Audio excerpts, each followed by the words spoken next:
Well, let's speak with our next guest.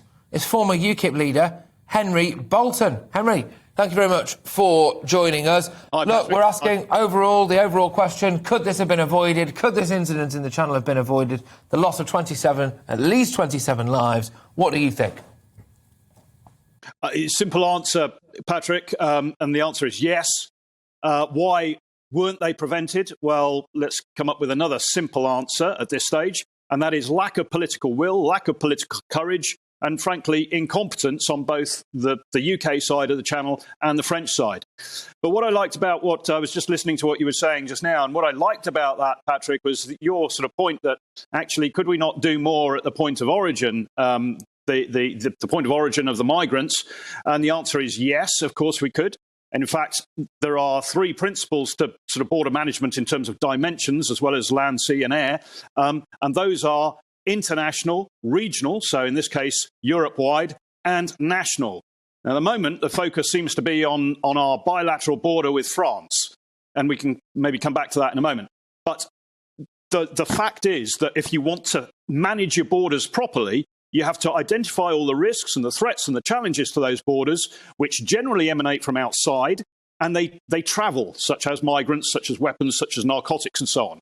And if you are not bothering, or you've simply not sort of thought about how you interdict, disrupt that movement all the way from the point of origin, even if it be the Far East, if you're not dealing with that at every opportunity along that route, then you are fundamentally failing in addressing the risk to your own borders. And of course, then that Europe-wide Patel does not want to secure our borders. I don't believe it. I actually, I'm not a natural defender of Priti Patel, but it is absolutely clear that she's trying to make that route unviable. And maybe it's just incredibly difficult, stroke impossible to do so. I'm going to disagree with you. I'm sorry. Please do. Well, maybe she wants to. She wants to. Of course, well, that's my working assumption. I certainly hope she wants to do that. But I mentioned the word incompetence earlier. We are in a country that does not have a cohesive, coherent border strategy. We've got, depending how you measure it, 8 to 11 different government agencies, all with vessels in some way working on our maritime borders. There is no overarching framework for them. There is no air, land and sea strategy. I wrote one of those for the Republic of Tajikistan, for the Republic of Kyrgyzstan, for Albania. I've helped 14 countries do this, and most of them are far poorer than us. But their borders are more effectively managed because they have a national strategy. We don't. What we have is we have a bunch of knee-jerk reactions coming out from the Home Office. Frankly, they don't know what they're doing.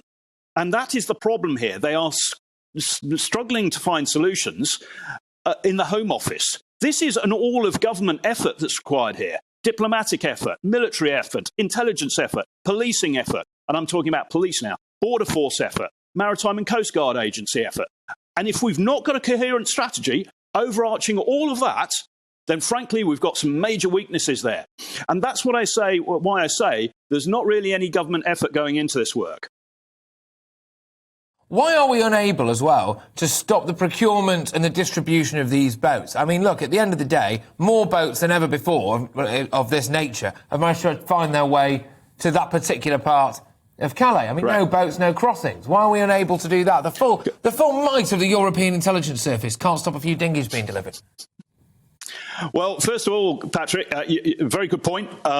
The fact is that the European intelligence services are not coherent. And if you take, for example, the Federal Republic of Germany, you have intelligence and policing at the state level, and you also have it at the federal level. And often the communication isn't very effective.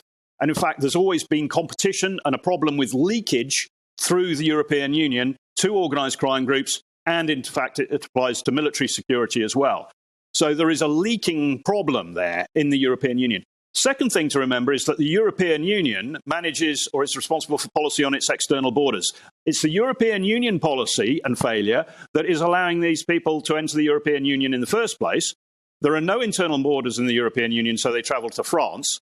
So when we're talking about French responsibility, let's think for a moment. France didn't let these people into the European Union, but the European Union has enabled free movement, which has enabled them to get to the North French coast. It's very difficult for France to deal with that. And in fact, they've got no lawful way of stopping these people getting on a dinghy on their coast.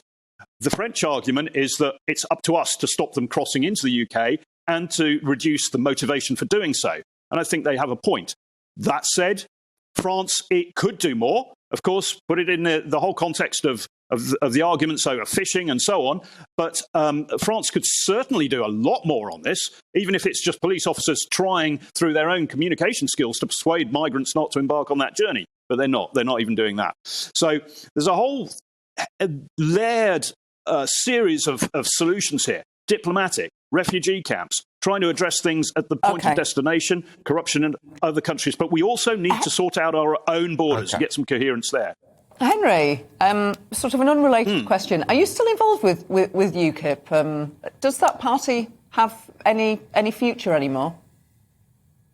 It is unrelated. No, I'm not a member of UKIP. No, I distanced myself entirely from that. Where I was trying to take UKIP back then was a very, very different direction to where it's gone now. I wanted a constructive party that could contribute to national politics and the whole discussion about what do we do with Brexit, what's our national vision, how do we actually put together a strategy and a plan for taking the country forward to making all communities in this country prosperous, secure and indeed confident. That's not happened, unfortunately. They went off on a different tangent. I think the party at the moment is a non-entity. It could, with a very different national executive committee structure, it could potentially come back as a phoenix, but frankly, I don't see that happening. I don't see that the NEC, that's got this grip on that party and its own power plays in that party, will ever relinquish it.